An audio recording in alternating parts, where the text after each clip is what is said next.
ఇంద్రుని వలె వృద్ధి చెంది నాగులకు హర్షాన్ని కలిగించాడు.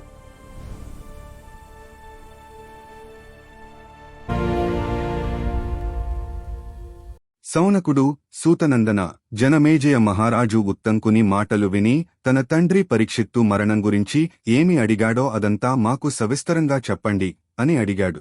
సూతుడు చెప్పసాగాడు. జనమేజయుడు తన మంత్రులను పిలిచి, నా తండ్రి పరీక్షిత్తు జీవించి ఉండగా ఏమి జరిగింది? అతడు ఎలా మరణించాడు? అతని మరణకారణం విని లోకానికి మేలు కలిగేలా చేస్తాను అని అడిగాడు. మంత్రులు, మహారాజా, మీ తండ్రి గొప్ప ధర్మాత్ముడు, ఉదారుడు అయిన ప్రజాపాలకుడు. వారిని గురించి సంక్షిప్తంగా వినిపిస్తాము. అతడు మూర్తీభవించిన ధర్మం. ధర్మానుసారంగా కర్తవ్య పరాయణుడై చాతుర్వర్ణ్యల వారిని రక్షించాడు. మహాపరాక్రమవంతుడై ఈ భూమిని రక్షించాడు. అతడు ఎవరినీ ద్వేషించలేదు. ఎవరు అతనిని ద్వేషించలేదు. అందరియందు సమదృష్టి కలవాడు. అతని రాజ్యంలో బ్రాహ్మణ, క్షత్రియ, వైశ్య, శూద్రులు అందరూ ఆనందంగా తమ తమ పనులు నిర్వర్తించేవారు. అనాథల, విధవల, అంగవిహీనుల పోషణాభారం తానే వహించేవాడు. అతడు శ్రీమంతుడు, సత్యవాది, కృపాచార్యుని వద్ద ధనుర్విద్యను అభ్యసించాడు. శ్రీకృష్ణునికి అతడు అంటే ఎంతో ప్రేమ. అందులో విశేషం ఏముంది? అతడందరకు ప్రేమపాత్రుడే. కురువంశం పరిక్షీణమైపోయే దశలో పుట్టాడు కాబట్టి అతని పేరు పరీక్షిత్తు అన్నారు. రాజధర్మంలో, అర్ధశస్త్రంలో మిక్కిలి నిపుణుడు. అతడు బుద్ధిమంతుడు, ధర్మసేవకుడు, జితేంద్రియుడు, నీతి నిపుణుడు. అతడు ప్రజలను 60 ఏళ్లు పరిపాలించాడు. అనంతరం ప్రజలను దుఃఖంలో ముంచి పరలోకగతుడయ్యాడు. ఇప్పుడు ఈ రాజ్యం మీ హస్తగతమే ఉంది అనగానే జనమేజయుడు, మంత్రులారా, మీరు నా ప్రశ్నకు సమాధానం చెప్పలేదు. మా వంశంలోని వారందరూ పూర్వుల సదాచారాలను పాటిస్తూ ప్రజాహితం కొరుతూ వారికి ప్రేమాస్పదులై ఉంటారు. కాని నేను నా తండ్రి మరణానికి కారణం తెలుసుకోవాలనుకుంటున్నాను అని అడిగాడు. మంత్రులు చెప్పసాగారు, మహారాజా, మీ తండ్రి పాండురాజు వలనే వేట అంటే మక్కువ చూపేవాడు. ఒకసారి రాజకార్యాలన్నీ మా మీద వదిలి అతడు వేట కోసం అడవికి వెళ్లాడు. ఒక లేడిని బాణంతో కొట్టి అది పారిపోతే దాని వెంబడించాడు. అతడు ఒంటరిగా పరుగెత్తుతూ ఆ లేడిని తరుముకులంటూ వెళ్లాడు. కాని అది దొరకలేదు. అతడు 60 ఏళ్ల వయసువాడు కాబట్టి అలసిపోయాడు. ఆకలితో ఉన్నాడు. అక్కడ అతనికి ఒక ముని కనిపించాడు. అతడు లేడీ గురించి మునిని ప్రశ్నించాడు. కాని అతడు మౌనంలో ఉన్నాడు కాబట్టి మాట్లాడలేదు. ఆకలి దప్పులతో ఉన్న రాజుకి అతడు సమాధానం చెప్పలేదని కోపం వచ్చింది. ఆ ముని మౌనంలో ఉన్నాడని రాజుకి తెలియదు. అతనిని అవమానించాలనే ఉద్దేశంతో చనిపోయిన పామును ఒకదాని తీసి అతని మెడలో వేశాడు.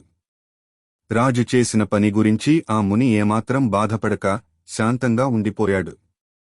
రాజు ఉన్నవాడున్నట్లుగా కాలినడకన రాజధానికి చేరుకున్నాడు. ఆ మునీశ్వరును పేరు శమికుడు. అతని కొడుకు శృంగి గొప్ప తేజస్వి, శక్తిమంతుడు. అతడు తన స్నేహితుడి వలన పరీక్షిత్ మహారాజు మౌనంగా నిశ్చలంగా ఉన్న తన తండ్రి మెడలో చచ్చిన పాముని వేశాడని విన్న వెంటనే క్రోధంతో మండిపడ్డాడు. అతడు చేతిలోకి కమండలు జలం తీసుకుని, నిరపరాధి అయిన నా తండ్రి మెడలో చచ్చిన పాము వేసిన ఆ దుష్టుని తక్షకుడు కోపించి 7 రోజులలోగా తన విషం చేత భస్మము చేయుగాక, లోకులు నా తపోబలాన్ని చుతురుగాక అని శపించాడు. ఇలా శాపమిచ్చాక శృంగి తన తండ్రి వద్దకు వెళ్లి జరిగిన విషయమంతా వివరించాడు. శమీకునికి ఇదంతా మంచిది కాదనిపించింది. అతడు శిలగుణ సంపన్నుడైన గౌరముకుడనే తన శిష్యుని నీ తండ్రి వద్దకు పంపాడు. అతడు వచ్చి నీ తండ్రితో, మా గురుదేవులు మీకోక సందేశం పంపాడు. నా కొడుకు మీకు శాపం ఇచ్చాడు. హెచ్చరికగా ఉండండి. తక్షకుడు 7 రోజుల లోపలే మిమ్ము తన విశాగ్నిచే దహించి వేస్తాడు అని చెప్పాడు. అది విని నీ తండ్రి జాగరూకుడయ్యాడు.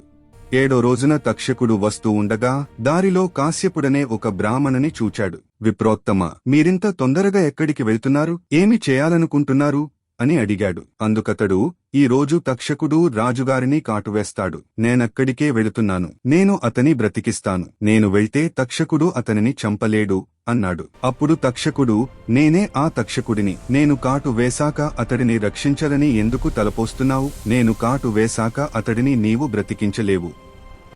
నా శక్తి చూడు అని చెప్పి తక్షకుడు అక్కడున్న ఒక చెట్టును కాటు వేశాడు. తక్షణం ఆ చెట్టు మండి బూడిదైపోయింది. కాశ్యపుడు తన విద్యాబలంతో ఆ చెట్టును మళ్లీ పచ్చగా జీవింపజేశాడు.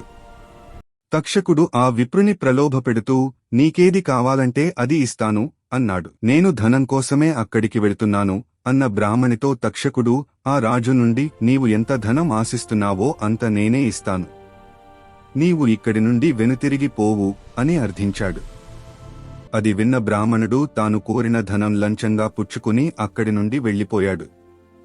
అనంతరం తక్షకుడు అదృశ్యంగా రాజభవనానికి చేరుకుని అక్కడ సావధానంగా కూర్చున్న ధార్మికుడైన నీ తండ్రిని విషాగ్నితో బూడిద చేసేశాడు. తరువాత మీరు పట్టాభిషిక్తులయ్యారు. ఇది చాలా బాధాకరమైన విషయం. ఆయన మీరు అడిగారు కాబట్టి ఇది మీకు వినిపించాము. తక్షకుడు మా తండ్రిని కాటు వేయడం కాదు, ఉత్తంక ఋషిని కూడా చాలా ఇబ్బంది పెట్టాడు. మీకు ఏది ఉచితమని తోస్తే అది చెయ్యండి అన్నారు మంత్రులు. జనమేజయుడు అది విని తక్షకుడు కాటువేసి వృక్షం మండి బూడిదవడం, మళ్లీ అది పచ్చగా చిగిరించడం చాలా అద్భుతంగా ఉంది. మీకు ఈ సంగతి ఎవరూ చెప్పారు? నిజంగానే తక్షకుడు చాలా అనర్థం కలిగించాడు. అతడు బ్రాహ్మణునికి ధనమిచ్చి తిరిగి పంపకపోతే అతడు తప్పకుండా నా తండ్రిని బ్రతికించేవాడు. అతనిని నేను తప్పక దండిస్తాను. ముందు మీరీ కథను చెప్పండి అని అడిగాడు. మంత్రులు, మహారాజా, తక్షకుడు కాటు వేసిన చెట్టు మీద అంతకుముందే ఒక మనుష్యుడు ఎండుకట్టెల కోసం ఎక్కి ఉండగా ఈ విషయం తక్షకుడికి గాని బ్రాహ్మణునికి గాని తెలియదు. తక్షకుడు కాటువేయగానే చెట్టుతో పాటు అతడు కూడా భస్మమైపోయాడు. కాశ్యపుని మంత్రప్రభావం చేత చెట్టుతో పాటు అతడు జీవించాడు. వాళ్ళిద్దరి సంభాషణంతడు విని అక్కడి నుండి వచ్చి మాకు తెలియజేశాడు. మేము చూసినది విన్నది మీకు చెప్పాము. మీకు ఉచితమని తోచినది చేయండి అని చెప్పారు.